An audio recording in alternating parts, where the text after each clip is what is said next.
As soon as we woke up in Seville, we headed to the Plaza de España.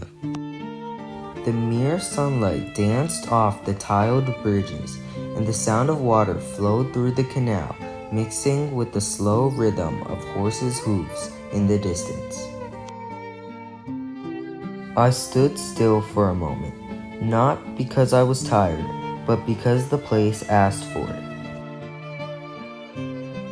The golden light touched the curves of the building softly, and though the architecture was grand and intricate, it didn't shout, it whispered.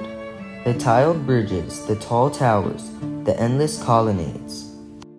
They were all magnificent, but somehow gentle too.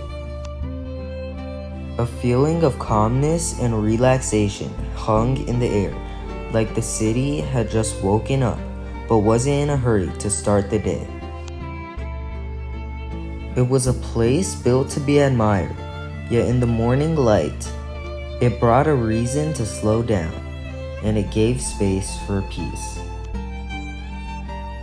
Each province had an alcove, hand-painted and storied, that made me feel like I was touring the entire country without leaving the plaza. I traced the names with my fingers, thinking of places I've yet to see and wondering what stories each one holds. The colors were vivid, blues and yellows and deep greens, each tile carefully placed, like a perfect collection where not a single corner of Spain would be forgotten. There was something quiet and beautiful about the way each one was honored. The tiles showed battles, kings, rivers, and poets. Some looked proud, while others looked more peaceful, but all of them felt like a reminder that Spain isn't one single story, it's many combined. The Plaza de España blended history, architecture, and life into one space, making it a massive stage for Spanish culture. And as the sun was rising over the edge of the rooftops, we headed towards the heart of Seville. As we wandered through the lively streets of Seville, we stumbled across the Metropole Parasol. The structure towered above the city's ancient squares. It was a giant wooden canopy that twists and turns like an enormous honeycomb, casting a web of shadows onto the cobblestones below. It's not history carved into stone. It's just modern-day Seville, and it doesn't try to blend in.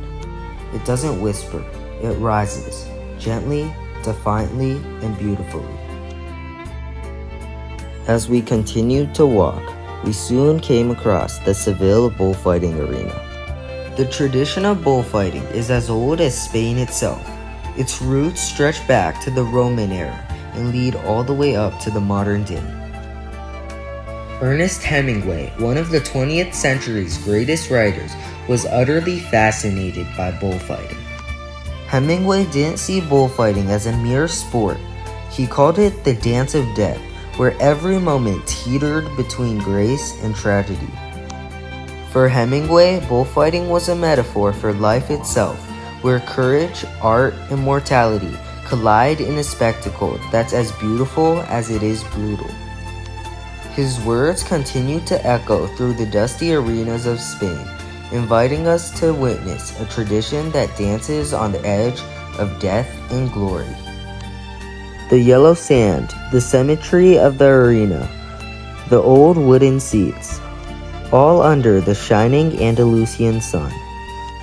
It looks so serene, yet under the calm appearance lies centuries of drama, tradition, and raw emotion. You leave knowing that it's a window to the city's past.